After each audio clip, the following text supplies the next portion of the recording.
চলো আবার চলে আসলো সেই ফেস্টিভ্যালের সিজন। আসলে এই ফেস্টিভ্যাল, এই পুজো আসলেই মানে বোঝা যায় যে তুমি কতটা একলা। এই ফেস্টিভ্যাল সিজনটা এমন সিজন যে তোমাকে এক এক মুহূর্তে ফিল করাবে যে তুমি কত একলা আছো, তুমি কত কষ্টে আছো। কারণ এই ফেস্টিভ্যাল অনেক কিছু বুঝিয়ে দেয়, শিখিয়ে দেয়। এই ফেস্টিভ্যালের বাড়িতে না থাকার কষ্টটা একটু অন্যরকম, মানে যেটা আমরা বলে বোঝাতে পারি না।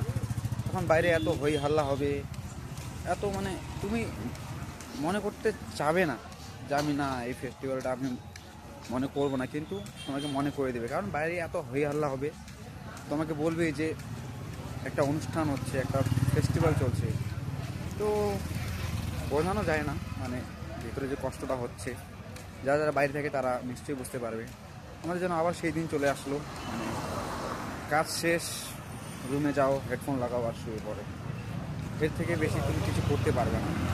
আর যখনই তোমার এরকম খারাপ সময় চলবে, দেখবে সব কিছু তোমার সাথে খারাপই হবে। যখন তোমার খারাপ সময় চলবে, তোমার সাথে সব কিছুই খারাপ হবে, তোমার সাথে কিছু ভালো হবে না।